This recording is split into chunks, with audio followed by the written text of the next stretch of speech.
So while we're waiting to get started, if anybody wants to stick in some questions, we have the two doctors here, Dr. Naheed and Dr. Rajvinder as well. So.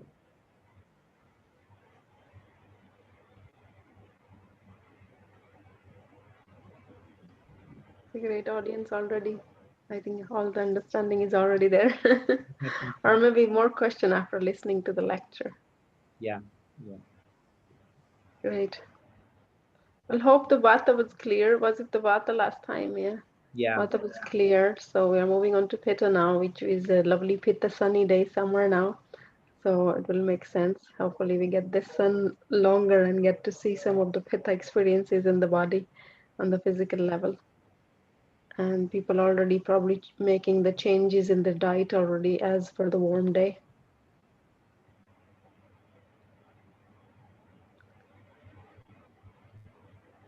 Donald O'Shea say, I will have an exchange with Noel over the next few days following the first meeting. Sounds serious? I mean, Don't know what it means. Anyway, Donald, no problem. Drop me an email, noel@ayurveda.ie, noel@ayurveda.ie. So out of interest, okay. does your parents' dosha influence your dosha? Definitely, yeah, it would have an influence. If you have a kapha in both of your parents, the child definitely gonna be kapha. And then the pitta vata depends which one is more dominant. So yeah, of course, parents would have an influence. Time of the conception would have a what time of the year it is, diet of the mother, environment of the mother, everything would have an influence on the child. It's not hereditary. I don't think we can say hereditary. It depends on the quality of the tissues at the time. So depend, yeah. So all that, all the environmental and dietary and time of the year would have a more influence around the child pregnancy and everything. If Dr. Nahid want to add into that, yeah, you can. Yeah, it's just that the stake of the dosha when the conception is taking place, that depends on that, where the couple is conceiving the baby, and what kind of a diet and lifestyle they are eating. So based on that, the stake of the doshas will be there in the time of conception, and that's directly going to influence the child. You know, as Dr. Rajvinder has given the example, like if both mother and father is kapha, then the child, there is a probability that the child could be a kapha, or it can be like if the parents are kapha, and if they are having a more predominant features of vata or pitta because of out of balance, so that will also show in the kids. Like some kids are really fussy, some are like very hyperactive, some are like really calm. So all this because of the stake of doshas in them. Yeah, exactly. Epigenetics is a very interesting thing to read up about. What genes are switched on and off, and your genes are being switched on and off all the time, depending on your circumstances, and then you can obviously pass that on as well. That state of those genes. Teresa says, "I'm Pitta type. Let's see. Suffering very badly with started sea swimming, suffering very badly with poor circulation in fingers and toes after a swim. They go white and numb. Any tips as to what might help?" Well, obviously, Teresa, maybe there's some vata in there with you as well. I mean, that's not good, to be suffering that much. Like the water, like I went swimming yesterday, and it's cold, but it's not that cold. So I would suggest, if you want to keep up the sea swimming, which is very good for pitta people, and definitely the temperature of the water is going to start going up now. Get yourself some swimming gloves and swimming socks, swimming socks as well. You see lots of people wearing them, especially in the winter time. But I mean, it shouldn't be that uncomfortable. If it's that uncomfortable, and then just don't stay in too long. Just for your first few swims, just stay in for 30 seconds, a minute, 2 minutes at until your body gets used to it. And then once your body gets used to it, as I say, the temperature of the water is going to be going up and up now. I think it's about 13 degrees at the moment, but it'll go up to 16, 17, 18 degrees during the summer. So it shouldn't be such a big thing, but I wouldn't think it's a good idea to suffer that much from it. So gloves, you can get swimming gloves, and for your feet as well. Just listening to Noel, Anthony said, I'm out of balance. They're going to be interesting. He's what also? Okay, yeah. Let's see, Anthony, if you reconnect yourself with Pitta as well. I don't understand Basia's question. Which type has problem? No type has problem if it is in balance, or any type could go out of balance easily. So Yeah, I don't think the question was finished actually. It okay. could be with something, but Basaya, you need to just stick in the rest of that question there. Mhm.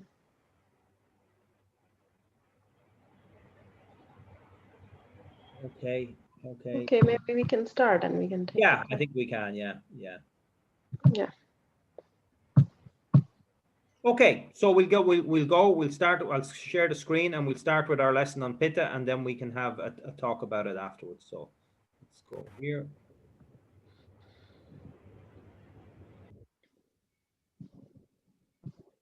Nice warm abhyangas, nice warm food, not too much time pressure, early to bed, a very moderate amount of exercise, and all of these things that can help balance Vata. And today we're going to be looking at Pitta.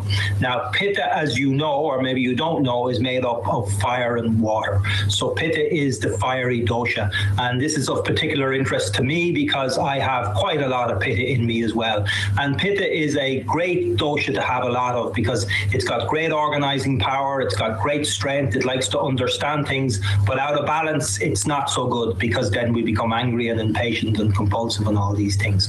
So we're going to have a very in-depth look at Pitta today. We're going to start off with Dr. Brennan. And Dr. Brennan, I'd like to first of all start by asking you, what do you feel is the big significance of Pitta?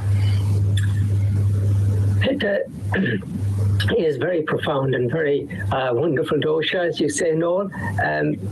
If we start from the very source again, we find one fundamental consciousness at the depth of our mind, which under the influence of Vata, prana, starts to move, and actually its active mode is mind, and then it starts to organize a physical structure to work through. And so each of us is conceiving, constructing, becoming our body. And we saw in the last talk how profound, how sublime Vata is. And with the progressive emergence from the field of consciousness, we find the five senses being the instruments through which elements emerge, air and space being Vata. And then the fire element, as Noel mentions, is the Pitta. It's associated with the sense of sight. And so in the mind, it's very much to do with the intellect, that discriminating value, which decides this or that, good or bad. And that discrimination is, when very refined, is an aspect of Pitta called tejas, which gives incredible light to a personality. And then that Pitta further goes on to transform. It is the process of transformation, basically. So the Vata is what moves everything in mind and body, but the Pitta comes in and transforms so that we can change our mind, or we can digest our lunch, and we can transform nourishment into energy. We can transform information into knowledge. So all these aspects of transformation, they're like the fire that burns and transforms things in a chemical reaction. So one thing we start with, and then the transformation, and we get something else. In the same way, nourishment comes in as we eat and breathe and take nourishment to our senses and to our emotions. And then Pitta transforms it into us, into what we are. So this is the profound, fundamental reality of Pitta's function of transformation. And when done properly, then fantastic health. And what would be the indications of someone who's, let's say, whose Pitta was very balanced? How would someone whose Pitta is balanced be? What would indicate that? Lovely question, Noel. The balanced Pitta gives rise to a very intelligent mind, a very clear, perceptive, enlightened mind, incredibly discriminating, and a very good willpower. Someone who's very independent, very warm and friendly, courageous. They make very good guides, very good teachers, very good leaders. So that's the Pitta when it's lovely and balanced. But if it starts to get a little overexcited, Ayurveda would say rajasic in the mind, become willful and impulsive and ambitious and aggressive and controlling and critical, dominating, manipulating, become angry, They become wrathful. You've got to keep null on side, keep balanced. Yeah. Some of those things don't sound so nice. In actual fact, I would say if you were living with a Pitta person and their Pitta was out of balance, you mightn't have such a nice life, really.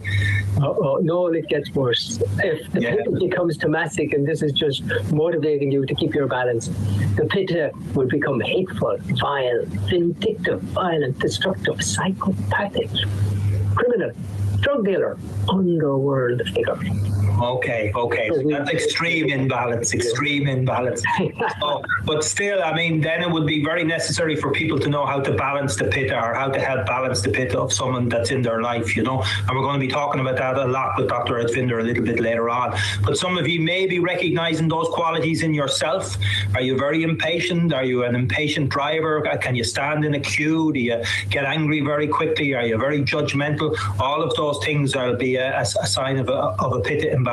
And we'll talk more about a little bit later on about what the diseases associated with Pitta imbalances are. So the qualities and functions of Pitta, Don, I think you've already kind of explained them, but the thing there, Noel, is that the balance is brilliant on the physical side, because it's going to give you immense energy, and it's going to give you a lovely lustrous complexion and a very sort of sharp appetite, joy with food, very discriminating. So because it is the transformational process, if it's balanced, it gives incredibly good digestion, good transformation of nourishment to tissues, to energy.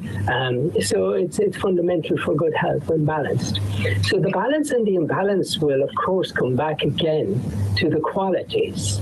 So Pitta's qualities are hot and sharp and dynamic and slightly oily.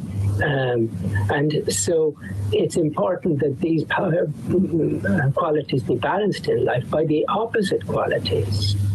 So if Pitta is very hot, we need to keep the Pitta chilled. They need to chill out and have fun and laugh, and a good work-life balance. They need, to be softened up in some ways. They're not to be ordered around, but if you agree with them, they're very amenable, very sweet. This is why you're always agreeing with me, Dr. Brown. Oh yes, our Lord is always right. Yeah, I mean, it's very true what you say. I mean, I know if actually one of the things I love doing is going swimming in the summertime, and it's so good for Pitta people. It's just a great thing. And you might go in with all these tensions and worries, and you've been working hard and doing all these things, and then you just go swimming and you come out a different person, So it's absolutely, because we have fire and here's water, and the water is so sweet. So you often see strong Pitta people. They're fishermen. They just love sitting for hours by the water. And the rest of us think, what a waste of time, but for them, this is total peace, total serenity, and total joy. When you're balanced, always joy. And so the water, the moonlight, things of beauty, because Pittas are very, very visual. And Dr. Naheed will be talking to us shortly about, the different Pittas. In the same way there are 5 Vatas, because we have 5 senses, and our Vata projects through senses. Similarly, Pittas projecting through 5 senses to create 5 Pittas. And each Pitta will in turn have its own location, as Dr. Naheed will discuss, and its own functions, understanding which gives us a more profound insight in what to balance. And so the balance will be in terms of the food as well, because Pitta is very strong in the digestive area. The food immediately impacts there. And so we want to avoid anything fermented or overheating, like alcohol or vinegar or fermented things. Or we want to avoid too many hot spices for Pitta. Cooling spices like coriander and maybe cinnamon are more suited to them.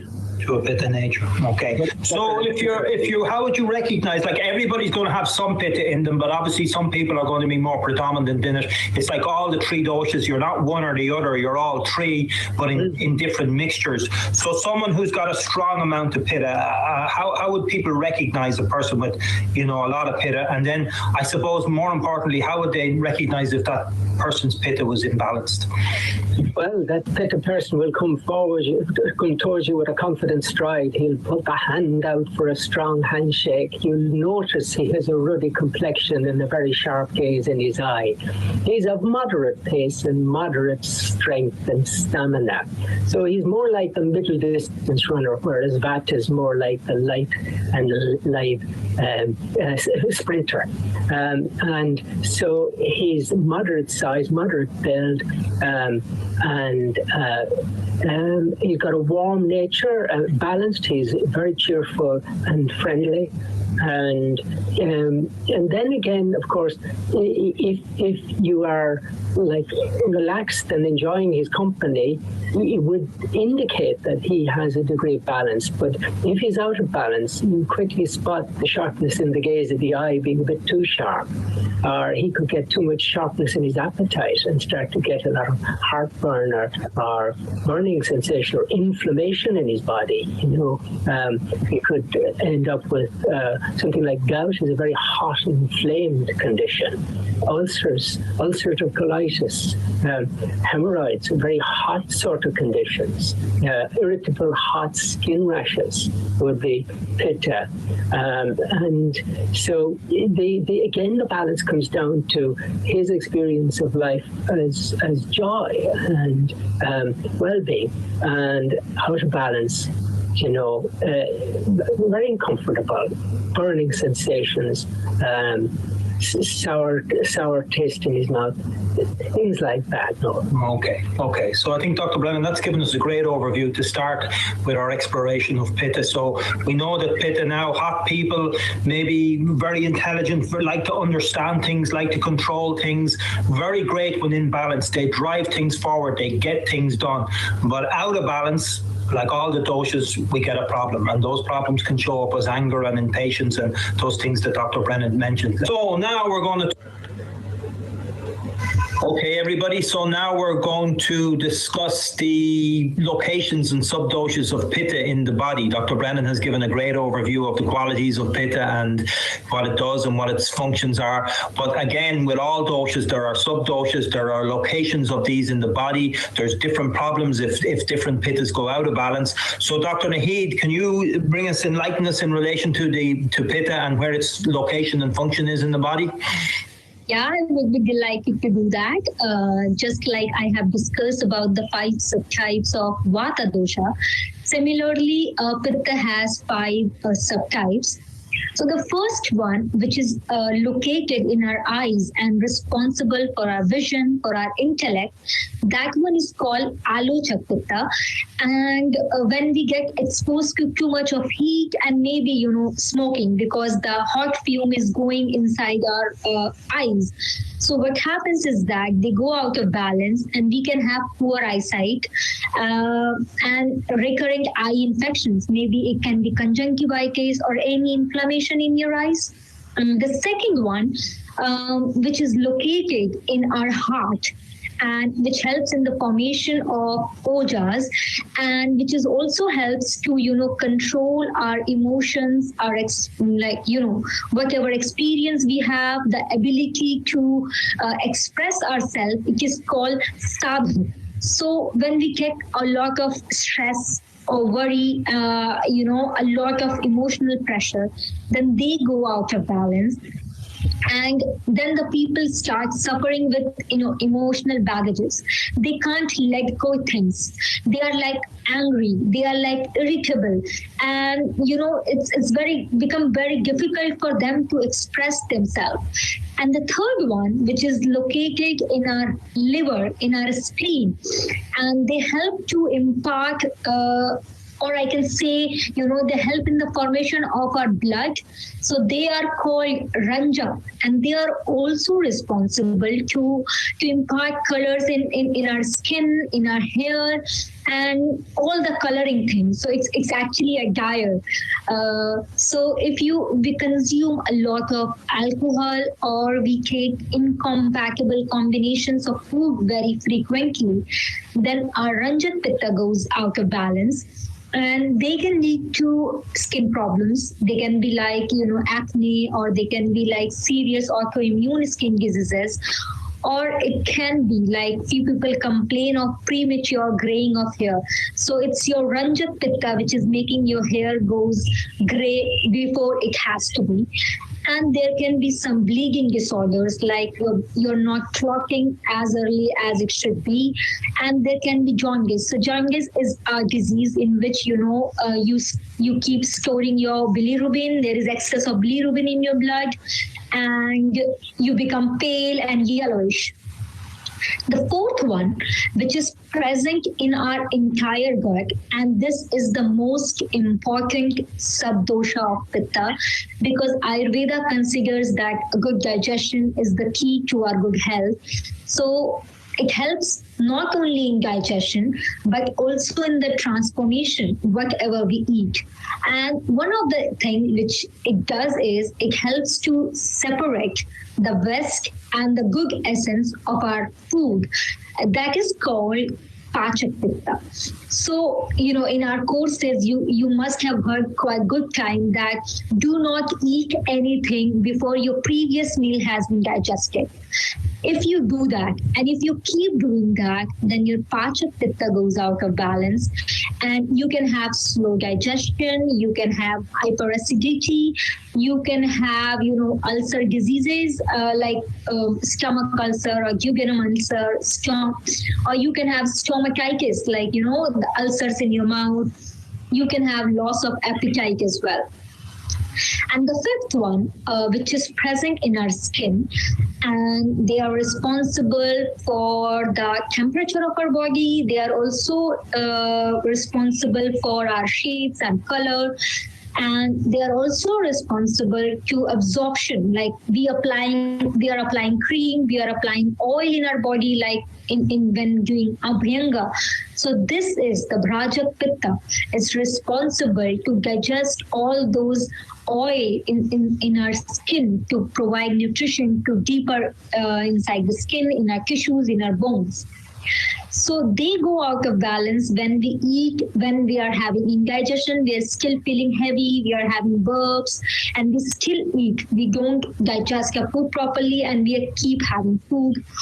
Or they can be because of climate change. So if you are a frequent traveler, if you are traveling from a cold country to a hot country, then your Rajak Pitta can goes out of balance. And you can suffer with skin diseases like, psoriasis, or maybe rash, maybe urticaria kind of thing, acne, and in fact, burning sensation, those who get a lot of sunburn and inflammation. And apart from all the disease I have discussed, in general, the Pitta tends to, like, whatever inflammation, whatever burning sensation we have in our body is because of the imbalance of your Pitta. So if you have all the symptoms, so you need to know that, you need to balance your Pitta. Okay, Dr. Naheed, so that's great. And I don't want people to get too worried about the terminology there. If you want to see the different subdoshas of Pitta, then on our website under Pitta, you can read all about them and what they're responsible for. But it just shows you the knowledge that the Ayurvedic doctor has, because they can pinpoint a particular condition based on a particular subdosha of Vata, Pitta, or Kapha, and then they can make recommendations bringing on that back into balance. But that thing about the skin was very interesting, Dr. Naheed, about what you put on your skin, because obviously sesame oil abhyanga is very nourishing for the skin. But should people be careful about, there's a lot of cosmetics that people use nowadays, and there seems to be a huge amount of chemicals in those cosmetics. Is that a problem? Yes, that will be a problem, because your skin is absorbing everything which you are applying in your body. So you need to be really careful when you choose any product. That's why we always recommend to go natural, to buy organic, to buy products which are made from the natural source and not from the synthetic chemical source.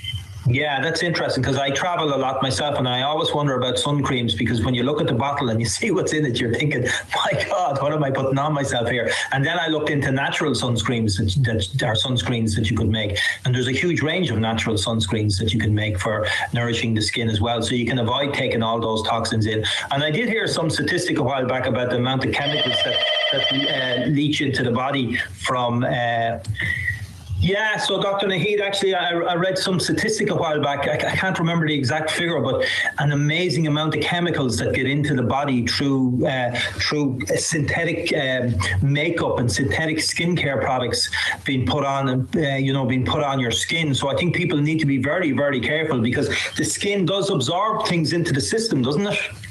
Yes, of course. So in fact, I have met one of my patients who gave she was suffering with scalp psoriasis. So when I was taking history that what went wrong, what made her pitta actually goes out of balance.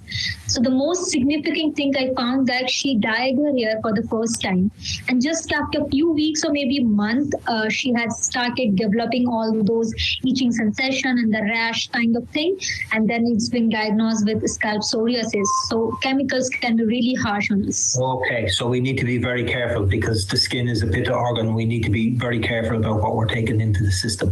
Okay, Dr. Naheed, so that's fantastic. So now we're going to go and we're going to have thanks very much for all that information, and we're going to go to Dr. Rajvinder now. Lucan, and she sees quite a lot of patients coming into her. So Dr. Rajvinder, I just want to talk to you now about very, very practical things in relation to pitta. So I'm just wondering, what sort of conditions do you see people coming in with pitta imbalances, and what kind of recommendations? What would be the typical type of thing you might be recommending for pitta people? Okay, thank you, Noel.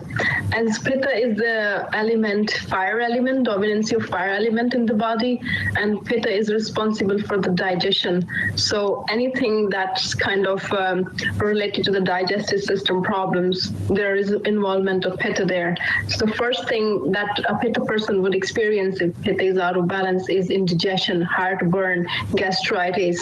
So these are the common problems, and that is high Pitta in the body. And if Pitta is not looked after and the situation continue, then it can change into colitis and Crohn's on the autoimmune side. So Pitta is the element which is involved more into the autoimmune problems. So for example, eczema, psoriasis, there are other like Vata, Kapha element involvements there, but dominantly most of in my practice, I see the Pitta is majorly involved. As Dr. talking about the sour element, the sour food consumed by the pregnant woman, and that then the child could be born with a skin condition, and that could be maybe more acne as the child is going to grow, or eczema or psoriasis. So I treat people with them, they have eczema from their birth time and they're still struggling. And when you ask them about their diet and lifestyle, you find that there is a lot of Pitta imbalance going on in their system. And Pitta is in mostly the heat, and heat is mostly in the liver. So in Ayurveda, heat and the liver, they goes hand by hand. So all the heat trapped in the liver is going to show up on the skin. So majorly the skin problems are Pitta related. And then as Dr. Naheed was going about the subdoces, so we heard about the alochic Pitta, which is responsible for the eyes health. So the people with the vision problem and most of the problem around the eyes are Pitta related. So eye health, thinning of hair loss could be Pitta related as well. Arthritis, some of the arthritis like rheumatoid arthritis or osteoarthritis, majorly Vata, but there could be Pitta involvement going on in the system. So if you think about the autoimmune problems, mostly they are Pitta related. Okay, and what sort of foods and spices would we be recommending for people who have Pitta imbalances, for high Pitta? Okay, so there are 6 tastes in the food, as you all know by now: sweet, sour, salty, pungent, bitter, and astringent. So if you take the first taste, sweet, and then the last 2, bitter and astringent, they are good for Pitta. So Pitta people should avoid sour, and they should avoid salty, and they should avoid the pungent taste. So it's probably bad news for all the crisp lover. They can't eat all those tomato-based kind of curries or potato crisps, and wine moderation, but too much of consumption of alcohol would increase Pitta in the system. As I was saying before, all these are like acid increasing substances, and they increase the heat in the liver, and that's what is going to show up on your in the physiology in some form of skin problem or heartburn or indigestion or colitis and things like that. So Pitta should avoid sour fruits, which could be like an unripe mango, which will be very sour, sour pineapples, sour kiwis, sour tomatoes, and lemon in moderation. Lots of people have asked about the lemon. Lemon has more alkaline effect on the system, so you could have lemon in moderation. Maybe less lime. So sour and all those like salt-based pickles and salt-rich food as well. Pitta should avoid. And Pitta should avoid spices, like pungent spices, like a lot of ginger and a lot of black pepper or paprika, cayenne pepper, those kind of pungent spices also, or pungent fruits or vegetables. Pitta should avoid as well. But I presume they could take ginger in small amounts.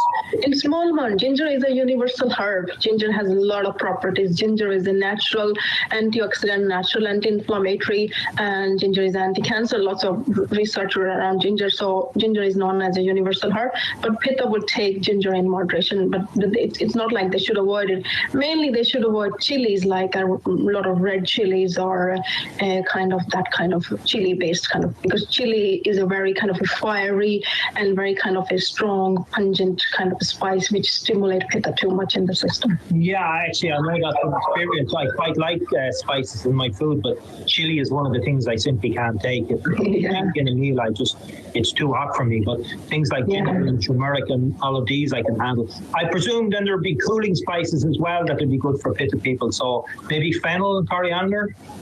Yeah, so I'm saying about the bitter taste is good and estrogen taste is good. So spices like bitter, which is turmeric, is more on the bitter side.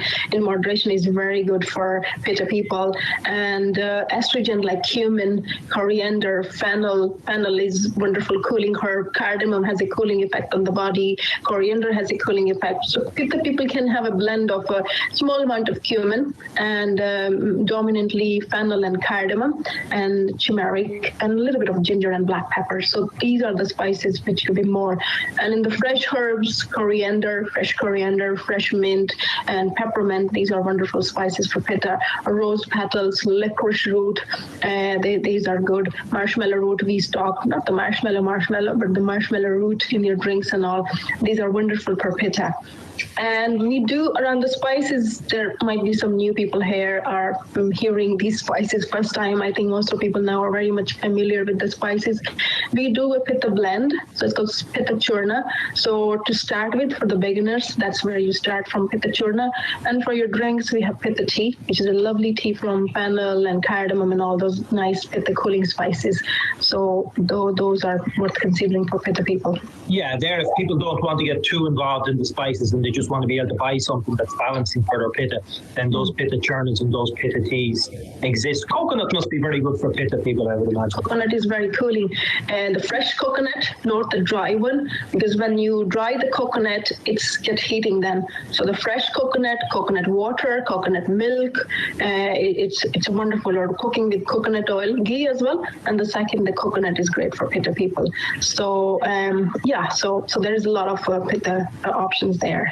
Yeah, so there's lots of things that people can do if they are of a Pitta nature, because you'll know yourself when you start to go out of balance, and you'll feel that anger and you'll feel that impatience, and it's not good. It's not a nice way to be. So there are lots of things that Pitta people can do, including those, cooling drinks and all those spices. And I presume leafy green vegetables then with the bitter element are very good for it. With the bitter elements, especially like dandelion, nettle, and spinach in moderation, and sweet like sweet potato, carrots, these are good. So Pitta should avoid again, too much of bitters are great, bitter vegetable, any other bitters that you can find. Mustard green more on the warming side, but in moderation they are okay. Pak choy, chards, they're brilliant for Pitta people. Beetroots are good, sweet potato, carrots, parsnips, they are all lovely vegetables.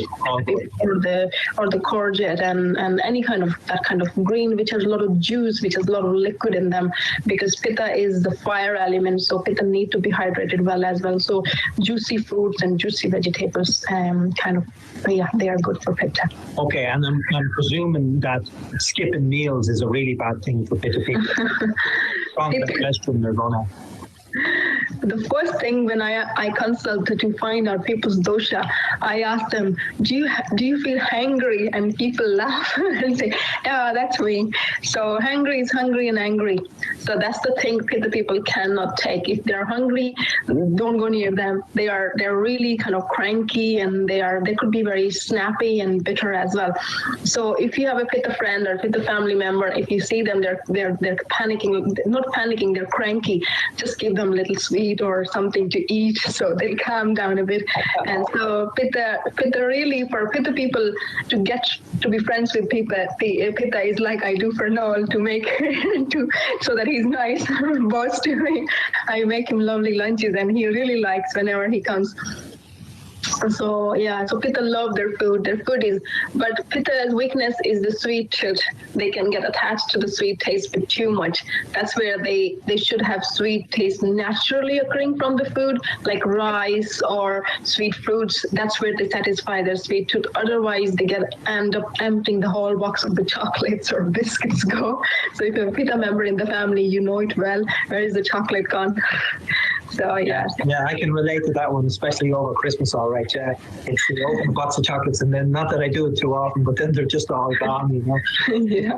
So everything you're talking about there is resonating with me. So as quite a Pitta person, the things that I would say people need to do is Pitta people can become very intense. And you need to step back and take a break from the things that you're doing, especially if you find you don't want to be angry or snappy with people or things like that, or judgmental or anything like that. And if you find yourself going that way, then you need to just step back a little bit from what you're doing. Walking in the moonlight's very good. Swimming is very good. Being out in nature is very good. You know, nice things, beautiful things are very good. And as Dr. Rajvinder said there, food is really important, especially your main meal in the middle of the day, because if you skip that, then you can really, really go out of balance. And Pittas don't take so well to complete fasting. We do recommend, fasting days, but I find if I fast and take nothing at all, what happens is I get a headache, and that's because there's too much acid coming out of the system, I believe. So, you can balance it off by having a light meal, a light soup or something like that. But sometimes Pitta people don't take too well to complete fasting, which a Kapha might, do better with it, or even a Vata might do better with it. But Pitta people always don't do very well with that, So that's great, Dr. Rajvinder. Thanks very much, and thanks very much for giving us an overview of that. So I think we have a fairly good overview there of the qualities of Pitta and what Pitta is. So maybe I'll just go back to Dr. Brennan. Is there any final words you'd like to say on the subject of Pitta, Dr. Brennan, now that you've heard our just talking about it? I think it's wonderful what they've told us, and giving us incredible insight. And in summation, you can see why it's so valuable to keep your Pitta balanced. And when you do that, you then, because of the Brajika, that skin-located Pitta, you have a lustrous complexion. If you say someone is illustrious, it's the light, it's Pitta coming. And then if you think about the digestion, the Pachika and the Ranjika in the digestive area, you're then talking about creating so much more ojas, which is your immunity, your strength, your vitality, which is, the perfect physical health. And then when you think of Sadhika to do with the heart and the transformation of life's experience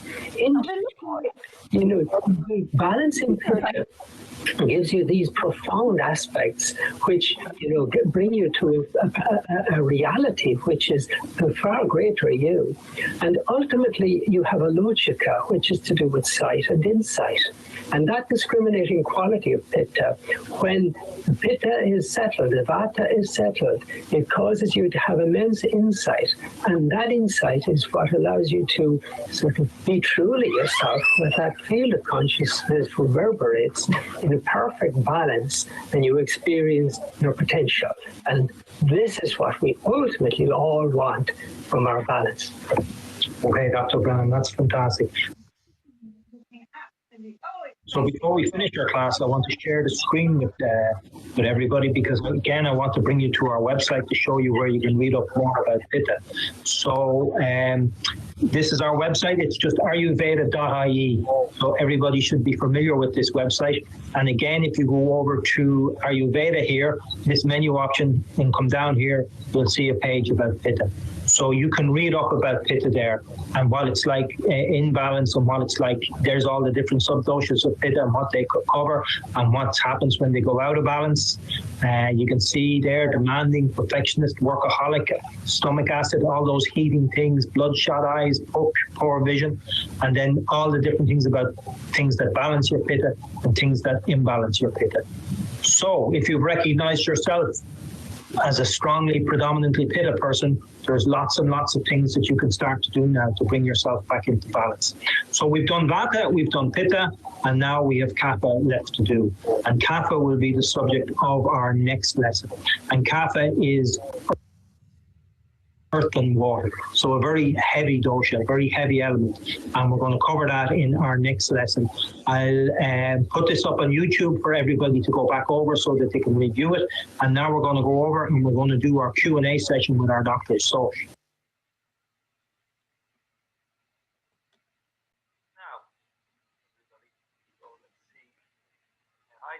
Okay, sorry, I just got to share again because it's still going. Hi, Dr. Naheed.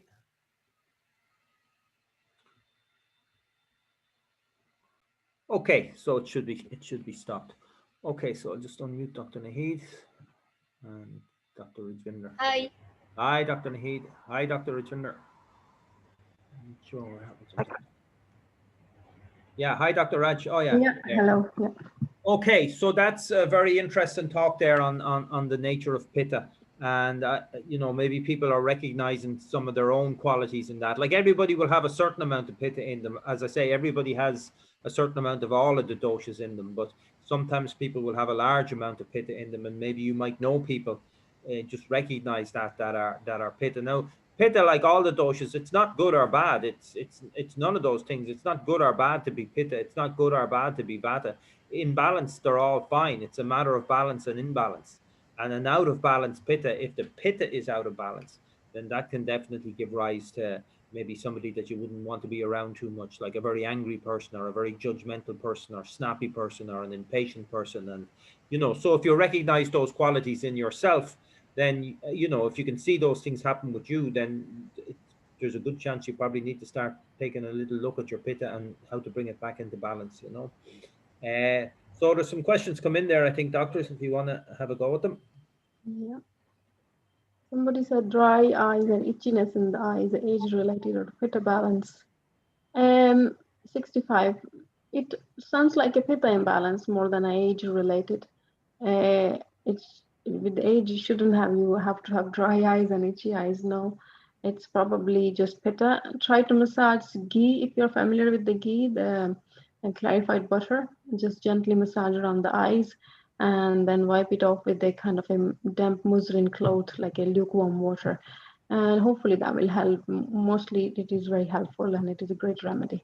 Otherwise, Triphala eye wash, where you put a quarter teaspoon of Triphala into a cup of water and strain it and wash your eyes with it, either by dampening a piece of cotton with it or just splashing on your eyes. It's stingy, so it will sting in the beginning, but doing it a couple of times, it is definitely going to help with that dry eyes and itchiness. And the dark circles could be very Pitta problem. Dark circles, a lot of issues could be related, like a low iron or a lot of stress, lack of sleep, liver related problems. You need to kind of look into your liver for dark eyes, circles around the eyes. And yeah, so liver is a Pitta organ, so it's a Pitta problem. So someone asked, losing easily weight, what type of diet? I would like to go vegan. So if you're looking to lose weight, I think you need a full program to work with. So consider any of the physician to do that. But to just start, I would suggest that add exercises in your daily routine. Along with that, you fix your meal timing, right? And you should put at least 3 to 4 hours gap between each meal, and try not to have a snacking in between your meal. So eat when you feel really hungry, right? So that will give you enough time to digest your food properly, and that will not convert into excess fat or excess glucose in your body, which will ultimately turn into fat. Yeah, and eat your main meal in the middle of the day. And I don't think one particular type of diet is going to be more prone to losing weight than another. It depends on how you're eating it and how much of it you're eating. Like you could be vegan, but you could be eating way too much. So it's, I think maybe eating junk food, probably a lot of processed foods, probably definitely would help to gain weight. The more natural your food, the better, whether it's meat or whether it's vegetables or whatever. But main meal in the middle of the day, don't eat too late at night time, and then exercise, good walk after your meal and things like that.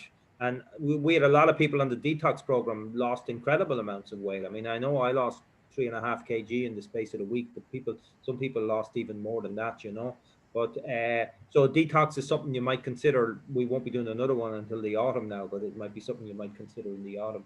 I see Teresa staying in for 8 minutes.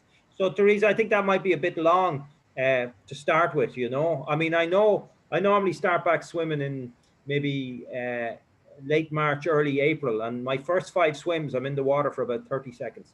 I can't take any more. The very first swim, about 30, not even 30 seconds. I just get in and get out. By the 5th swim, I'm used to it. So it's a matter of acclimatizing. But 8 minutes to start with could be too long. And I see you wear boots and gloves. So I don't know. Any ideas on that, Dr. Rajvinder? There's some Vata going on there, I think, is there? Yeah, you bring a warm drink that you can sip afterwards and just some warm clothes because sometimes the blood rushes towards the heart and kind of brain, and that's why extremities doesn't get enough blood circulation. So sounds like your blood rush towards more on the central part of the body, and you kind of and your fingers go numb. And make sure you have plenty of iron in your body. It could be iron deficiency that you might have, and because of that, the blood rush more towards the central part of the body than to the extremities. And depends on what time of the day you're going into swimming. Maybe you have a good breakfast and then wait and then go for a swim so that you have some food in your tummy. That will help. So yeah, so these major, and somebody already said a brisk walk after that. Yeah, so bring a flask with some herbal tea with honey in it, ginger honey, that kind of herbal tea, and wrap up yourself well and take the sip of the tea, and then just a brisk walk after that. So you'll warm up anyway. Margaret asked what would be a good aromatherapy oil for Pitta. Well, we actually have a Pitta blend, but Sandalwood oil, yeah, sandalwood is the Pitta cooling oils. So sandalwood, lavender, rose, lemon, that kind of oil. So lemon is good for Pitta as well. So all the cooling rose oils. water is great for Pitta. Get a bottle of rose water, and if especially in the summertime, if you're driving, spray it on your face, spray it on your eyes. Rose water is really great and you can put some in a cup of water and drink it as well. But rose water is very, very good for Pitta people. Can you recommend for liver health for someone with psoriasis from Denise? I don't know, Dr. Nahi, do you want to take that? Yeah, so we have one formulation in our website called liver care syrup. You can try with that, but when you have psoriasis, that's an autoimmune condition. So just focusing on the liver care will not help you much. You need to focus on something which will help you to gradually reverse your autoimmune condition. But if you want to just start, then you can try with Bhumi Amlaki, or we have that in our website as well. Or liver care has a very good preparation with all the herbs and spices, which is helpful to balance your pitta and liver as well. So that's MA579. MA579 is our liver care product, and Bumalaki is also a powder. It's also on our website. What's good for glaucoma, Dr. Rajvinder, if you want to? Glaucoma is a kind of a pressure in the eyes increase, so that's a very age-related problem. So you can again very very gentle massage with the ghee and some eye exercise, very gentle eye exercises. Depends on how far it is gone. I just can't recommend something on the counter here. So you need to go for a session consultation for the detailed kind of assessment, or you also consult with your eye specialist to see how far is it gone, and you might have to just go for surgery or just consult. More details are needed for glaucoma, but gentle major ways, just gentle eye exercise, breathing exercises, nasal oil into your nostrils, and ghee massage. Yeah, so there's lots of things actually good for glaucoma, but as Dr. Rajvinder says, it depends on where you are with it. And the other thing is, I mean, Dr. Rajvinder does not in every yoga class, but in a lot of the yoga classes, she did exercises for the eyes, which I found really, really good, you know. So, yeah, so when we're doing the yoga again, it might be a good idea to come on and learn those exercises, because once you've learned them, you can do them yourself. You don't have to be going on a class all the time, you know. So, what about dry throat, difficulty swallowing, and yellowish skin from Andra? So, a lot going on there. I can't see the question. It just says, how about dry throat, difficulty swallowing, and yellowish skin? Yellow skin, okay. Well, yellow skin could be related to the bile, to the liver functions. So make sure your liver functions are okay. Depends on the color of the urine and color of the stool, color of your sclera. Check your eyes, check your tongue. So everything else is okay. Otherwise, you need to go for a liver test and all. For swelling problem, I would recommend licorice tea. So if you have a licorice root, you boil into the water, and licorice is very soothing herb. So that is helpful. Even chewing on a licorice root as well, not the licorice like a licorice sweet. You can buy actually licorice marshmallow roots and you make tea with it. And Avipatika churna is one of the herb combination that will be very good as well for soothing, because sometimes irritation in the throat is due to the acid, heartburn or something like that. So make sure your digestion is okay. Yeah, but Andrea, if that continues, you really need to get that checked out, you know. Yeah, of course. Anything we are telling here is not a kind of a, we just telling general It's just advice. little ideas, because we haven't seen you, we don't know you. Difficulty swallowing can be many, many things, and you know, I'm not trying to frighten you or anything like that, but it can be serious things as well. So, if it continues, get it checked out. You know, either with an Ayurvedic doctor or your own medical doctor. But definitely, if it continues, get it looked at. You know. Yeah, try to eat light, like something with the rice pudding or something with rice pudding with coconut. So soothing food. So avoid any spicy or any kind of fried food or any irritant. Clove can also help, like if you make tea with clove, so clove is very nice for throat, so that can give you a temporary relief. But yes, as Noel and Dr. Rajvinder said, you need to get diagnosed first. So meet you doctor for that. So I'll take another question about diabetes, thyroid problem, and overweight. What type of food is good? So diabetes, thyroid, and overweight, these three all are the metabolic disorders, and they are kapha related. It means your agni is not in proper state, that has gone out of balance, and your kapha as well has gone out of balance. So you need to focus on balancing your agni, your digestive capacity, your digestive fire, and along with that kapha. So stay tuned. The next course, on the next lesson, we are going to discuss everything about kapha. Listen to that, and after that we are going to discuss everything about the agni, and like listen to those. And if you have any questions after that, then let us know. We are here to answer. Yeah, actually, the next two lessons will be very, very important for you. So the next lesson is on kapha, and then the lesson after that is important for everybody. It's on diet and digestion. But all of the problems you've mentioned there are kapha problems. So I think you'll know a lot more after the next two lessons. What doshas are varicose veins related to? Pitta. Okay, any It suggestions? could be, but varicose vein is very common in people with long-standing, like nursing people or gardeners, or some pressure on the veins. So once the damage is there, it is very difficult. So like the massage on the veins in up towards the heart will help if they are very painful. So MA64 oil mixed with coconut oil is very helpful, and the varicose vein stockings that you kind of keep the veins tight and during the sleep, because that could be very uncomfortable in the night time.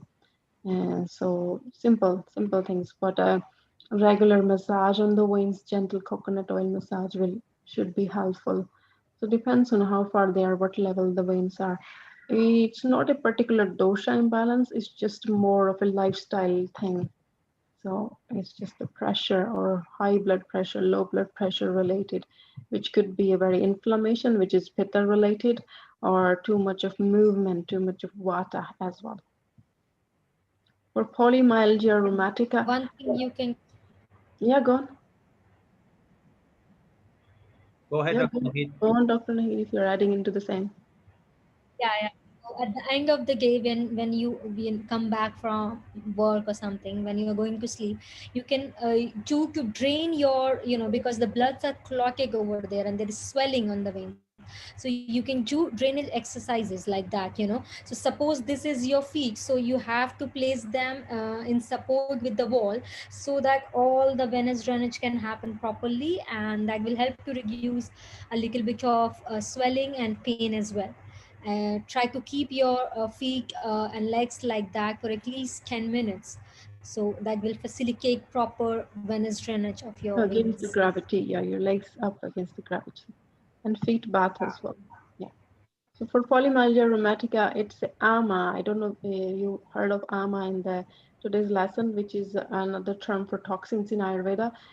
So AMA is formed in the body when digestion is not right. So it is a pitta related problem. So there's a lot to do here. First, need to clean your diet and slowly let the ama digest, and then you ignite your digestive fire so the ama is not formed further. So you need to do maybe certain detox, and then there's certain herbs that you have to stay on. So only one thing that I can recommend here is using ginger, lemon, and honey mixture before your food every meal, so that will help to digest the ama and it will help with the pain. But you do need a kind of a proper evaluation as a detailed consultation to go through all the different strategy to deal with polymyalgia rheumatica.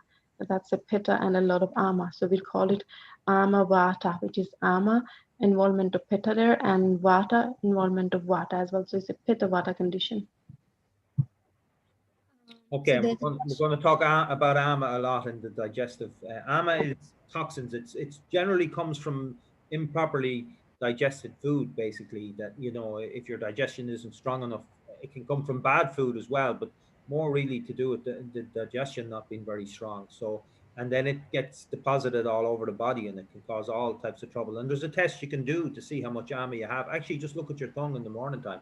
If your tongue is very coated in the morning time, very white, a thick layer of whatever it's called, plaque or whatever it's called, then that's uh, that's not a good sign. That's a sign there's a lot of ama in your body. And then you need to do some form of detoxification or change your diet or change the way that you eat or something like that to reduce that down.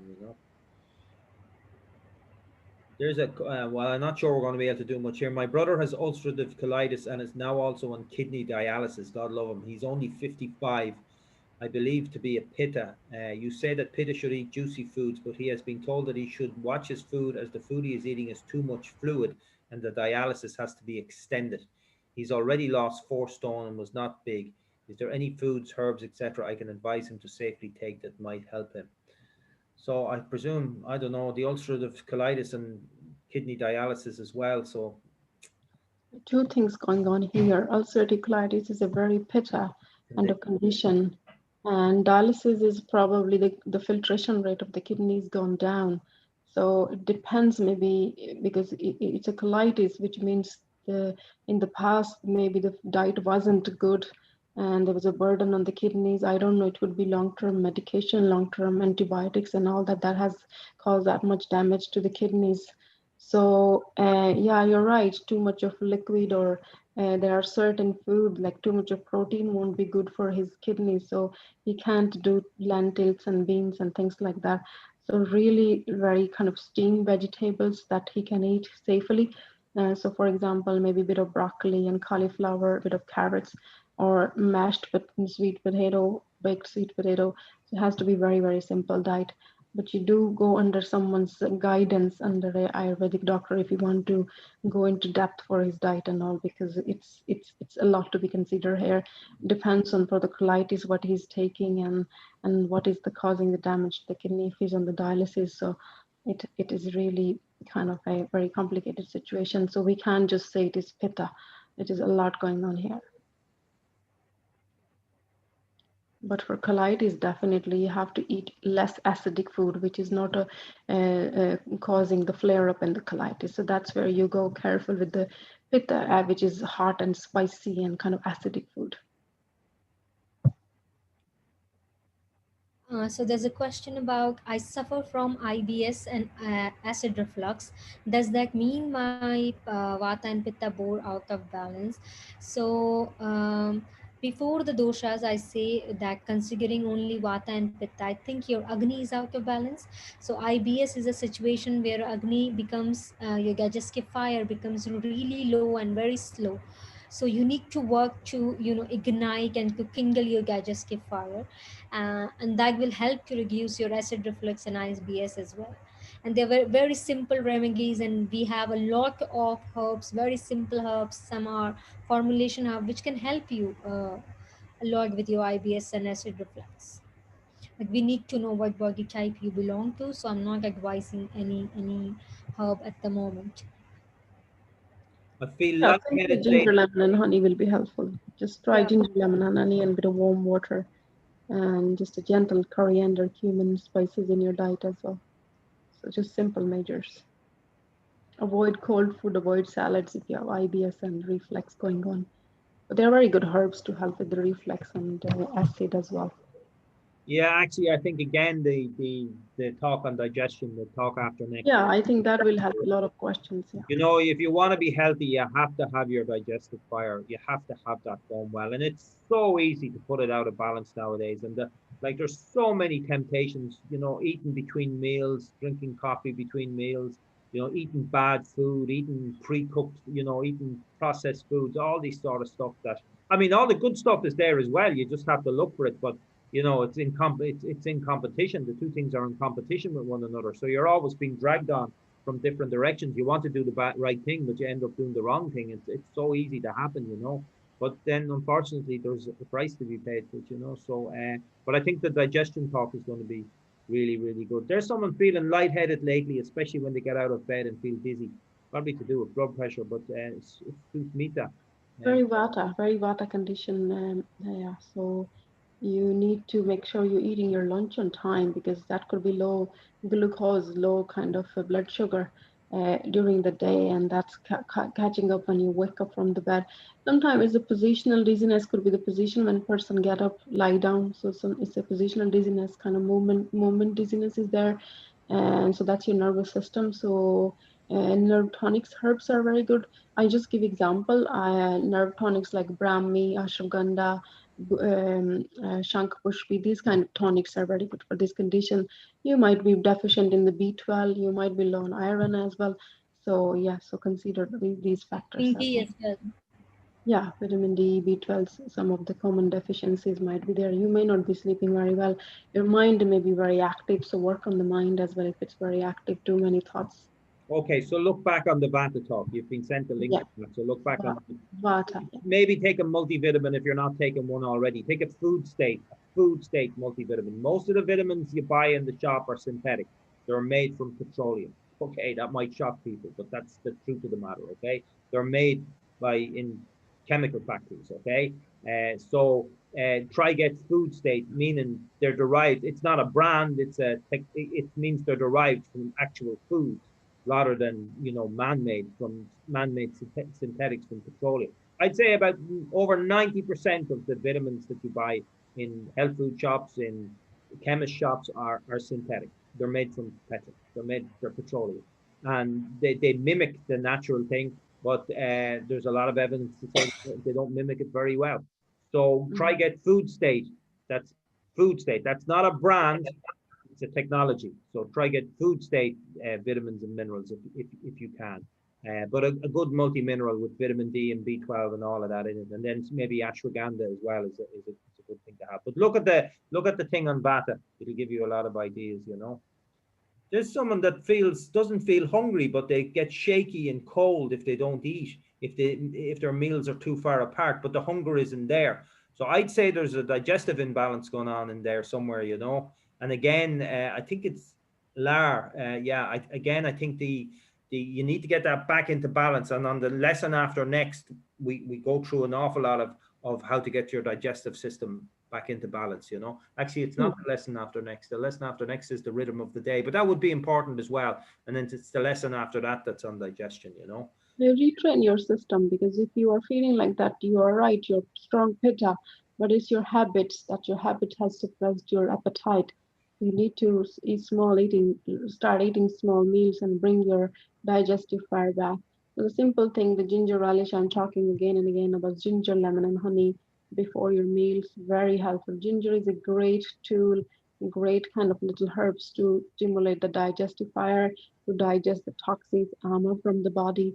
So you can start that. So a small liquidy porridge, maybe liquid breakfast, and something light for your lunch and dinner. You may be eating very heavy dinner, and that's why you don't feel hungry, or maybe eating too late as well. So it's just your habits that you need to reflect on. Okay, so Andrew says skin absorbs everything, which is correct, especially fat soluble things. Brand. Sorry? I think it's a brand she's talking about. Yeah, a great brand that is freshly made is Product. Now, okay, I would advise people to go take a look at that if they want. It's we wouldn't be recommending it or not recommending it because we don't know it, So, but I've seen so many things called natural, and because it says natural on the tin or on the bottle or on anything, it does not mean it's natural.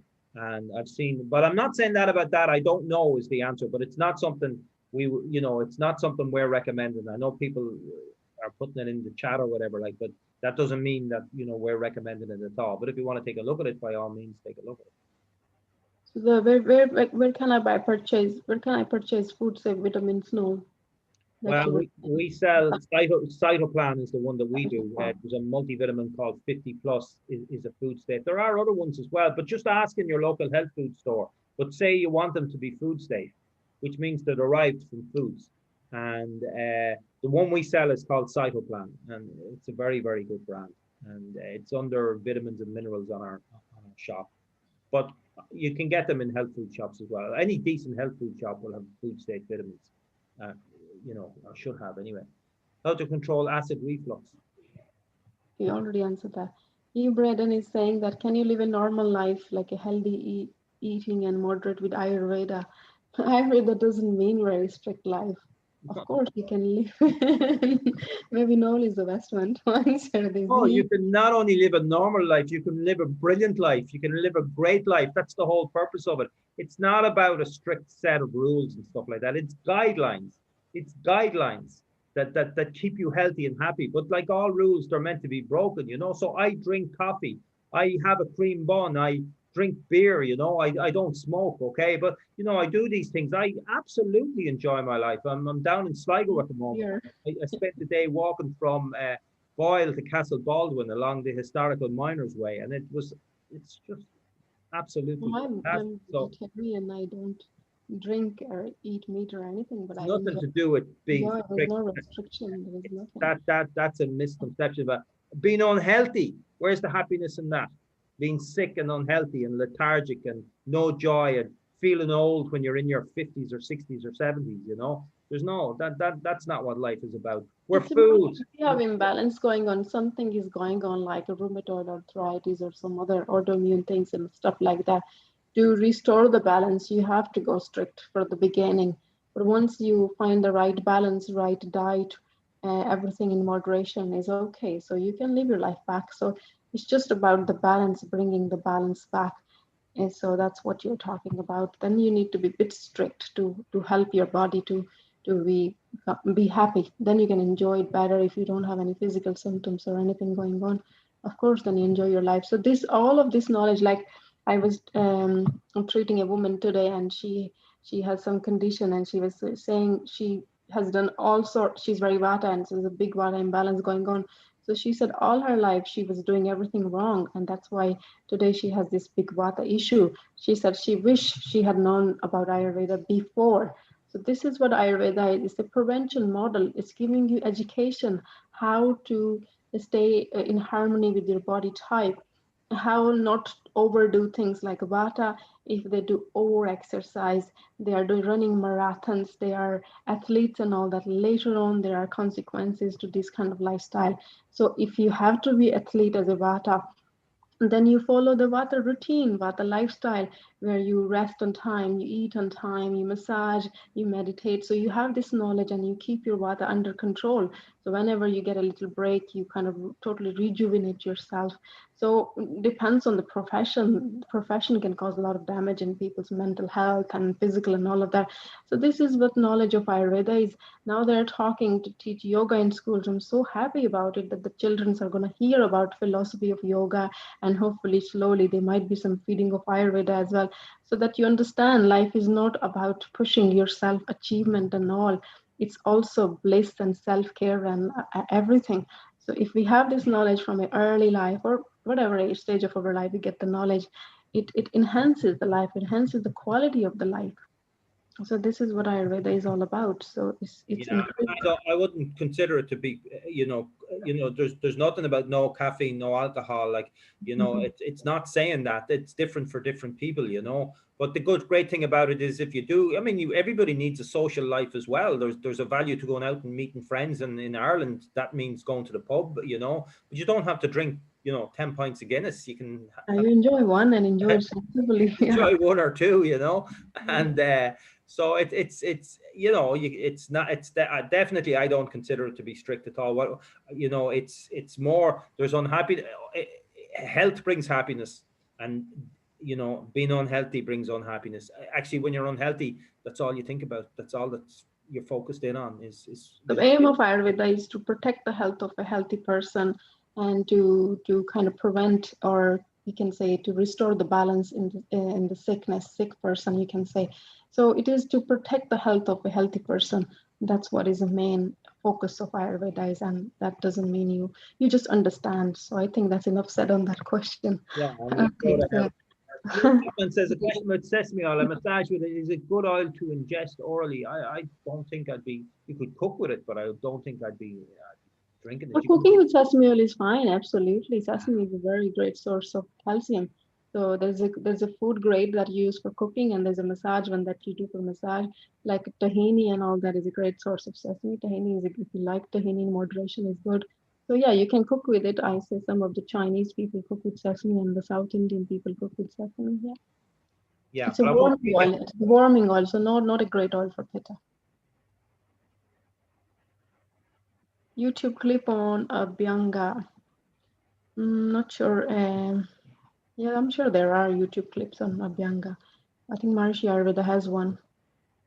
Not so sure. I don't think I've seen a YouTube clip on Abhyanga. It's very simple. I'll Anyway, just go I think straight on the long bones and go round on the joints, straight on the long bones, round on the joints. So round on the knees, round on the hips, round on the elbows, round on the shoulders, straight on and then circular motions on your stomach.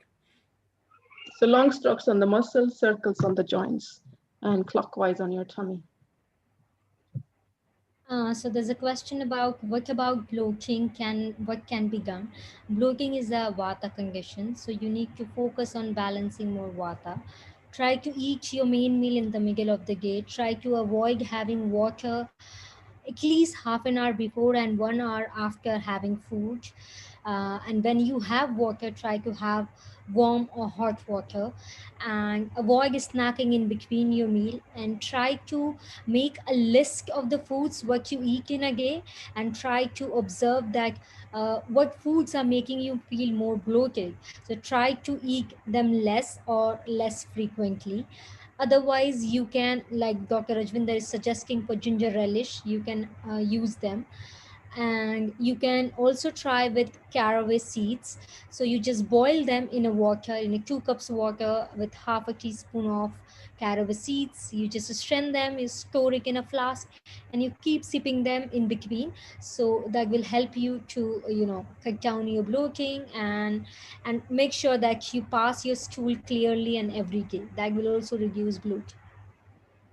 And it keep on helping with hemochromatosis, which is high iron level. I say triphala will be very good. So regular use of triphala will help. Make sure you don't use too much of spinach or the herb, the shilajit is the herb that increase your iron level. So any of the herbs that or any supplements that increase iron level, or iron in the cooking, or iron like less beetroot, less spinach, less carrots, anything that increase the iron. But triphala definitely on regular basis will help because it's a liver problem. So you need to stimulate liver. So dandelion, nettle, that kind of herbs will be helpful to regulate the liver functions. Sometimes if it's the water where you're living in the Ireland, I think it could be high in the iron. So you might consider to boiling the water or using a water filter. That's something like that as well will be helpful. And I think the lady who asked the question about the brother colitis and dialysis said about chicken and Meat and there was something else. Meat and breakfast. Yeah, meat is fine. The bone broth is fine for your brother. Putting some celery and a little bit of kind of other vegetables which are low in potassium.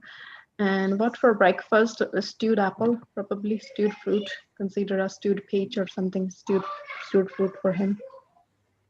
How would you make ginger, lemon, and honey drink? Well, I mean, just slice the ginger or grate the ginger, put in some, squeeze a lemon into it, add in the water, but not boiling water because you're going to add a honey to it, you know. So Yeah. let it cool a little bit. If you put boiling water in, let it cool down a little bit. Then add in a spoonful of honey, stir it around, and drink it. Yeah, And even the ginger juice and honey is fine. I have a video on ginger juice you can watch on our yeah, it's YouTube. on the YouTube channel. I was going to say that we have a video of how to make the ginger relish. On the, Yeah.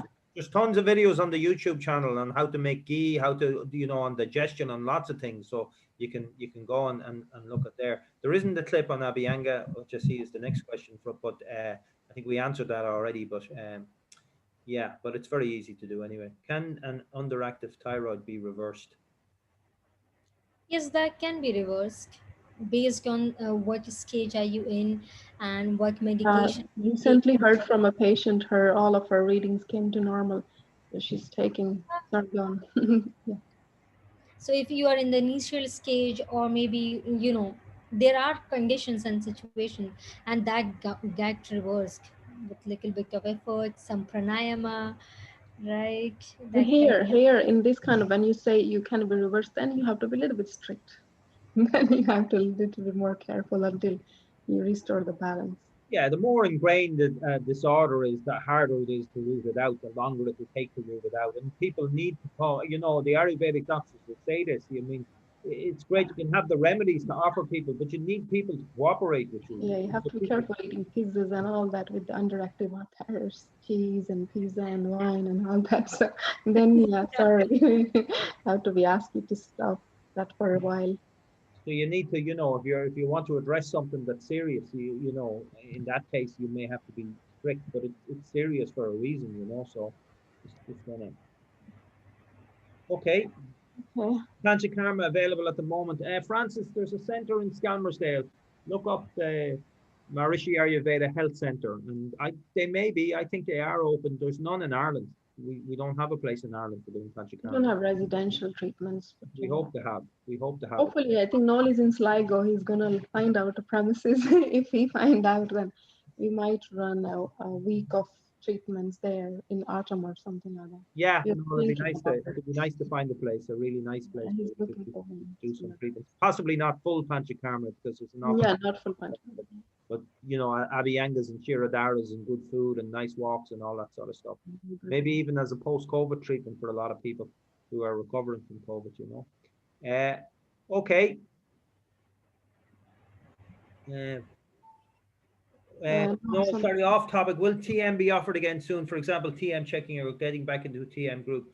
Anna D. Actually, Anna, there's quite a lot going on with TM at the moment. So the centre in Rathmines is open and functioning, and they're teaching people. And there's daily meditations with if you Google Taste of Utopia, they had 10,000 people on the weekend before last, all meditating together all around the world. But they're continuing that, and they have daily meditations in the morning and the evening, and it's called Taste of Utopia.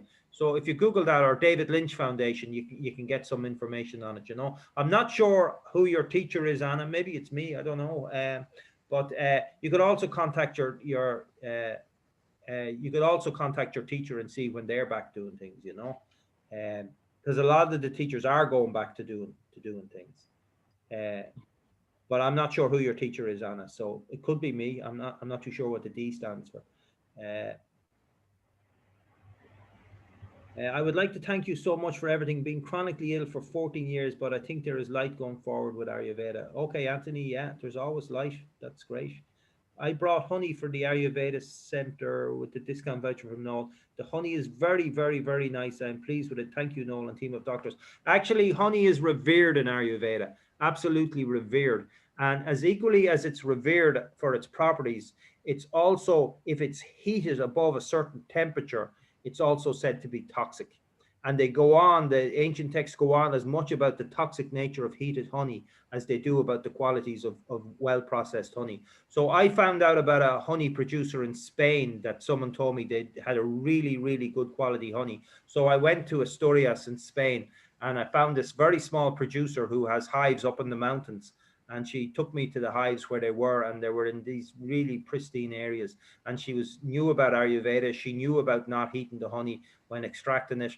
And Dr. Brennan was my tester of honey because he's big into honey as well, you know. So Dr. Brennan thought it was a really, really nice honey. So I import that honey from Spain, and we have two types. We have eucalyptus, which is good for the chest, and we've wild forest, which is a lovely darker honey, you know. And yeah, and the voucher thing, maybe people might know about that, but every course we do, after about the 5th lesson or so, we give a voucher to people in case they want to try out some of the products or anything like that. So if you're thinking of buying anything, just hold on, and I'll send that voucher out to you. I won't get it out this week, but I'll get it out next week, you know. And it just gives you 20% off the products. But the honey is really great, so it's good to hear that you liked it, Chandrika. Actually, I'll send out an article about the honey. I'll send out about, there's a whole load in the Ayurveda, in the Vedic texts about honey. So I have a really nice article that I wrote when I went to Spain. So I'll send that out. You can have a read of it if you're interested in it.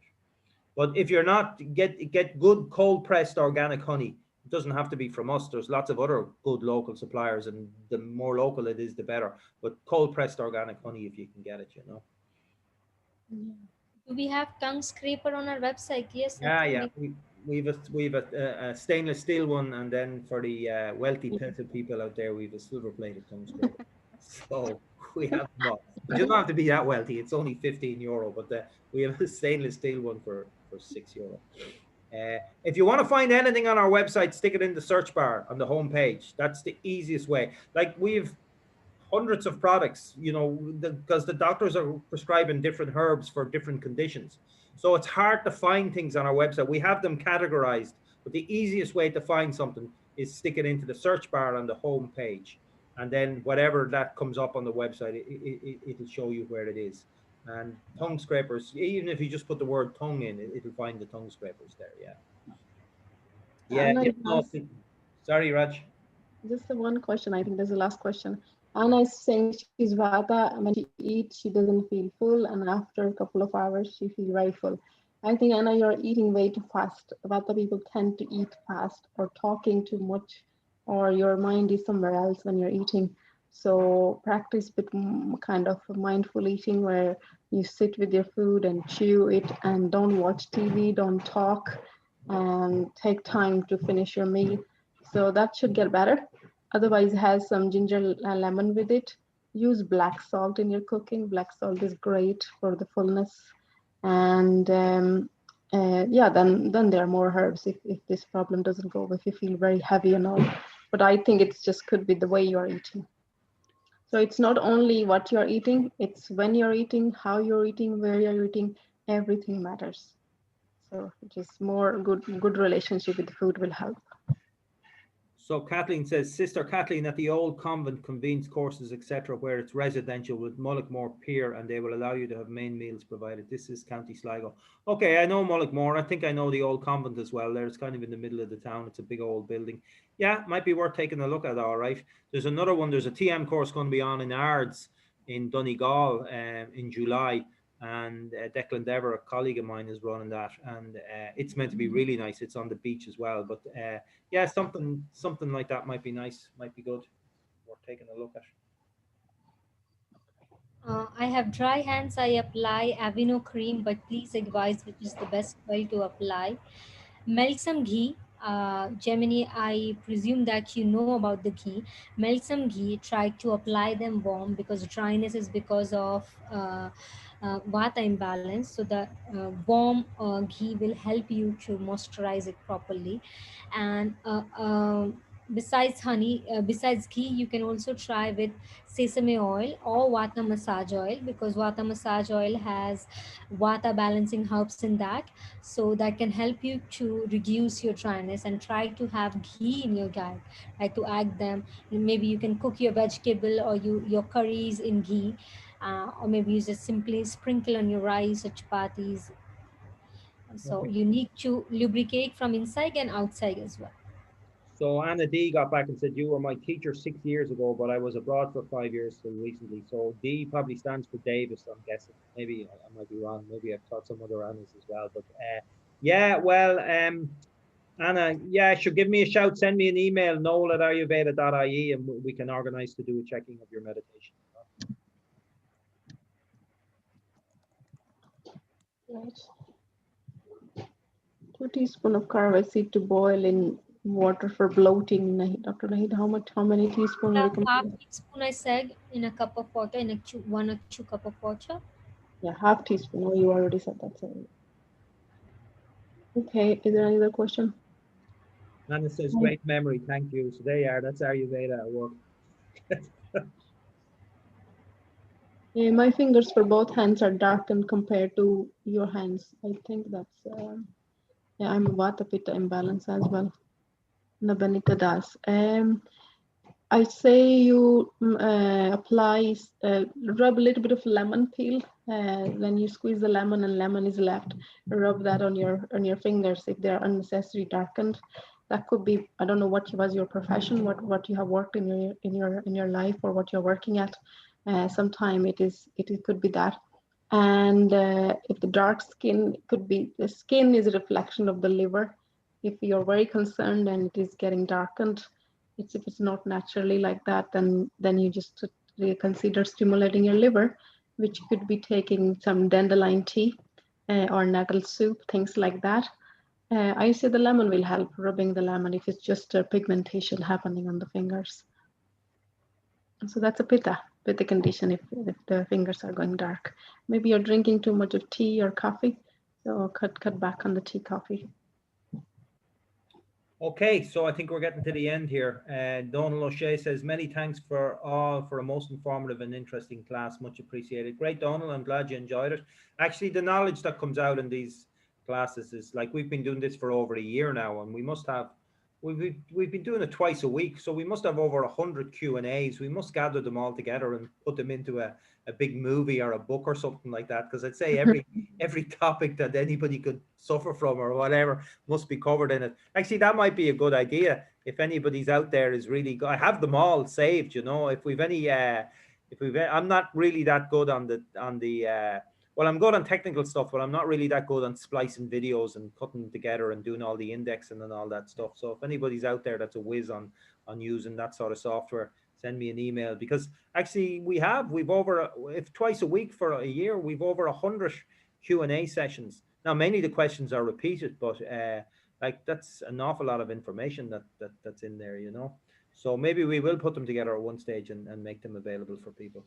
Okay, so we're back on again on Thursday, and we're covering the last dosha of our 3 doshas, which is Kapha. And Kapha is water and earth.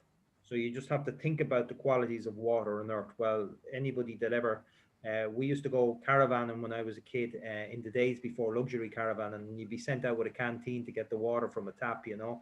And if you fill up a canteen of water, it's very, very heavy, especially when you're a kid. So water is heavy and earth is heavy. So this is a heavy, heavy dosha.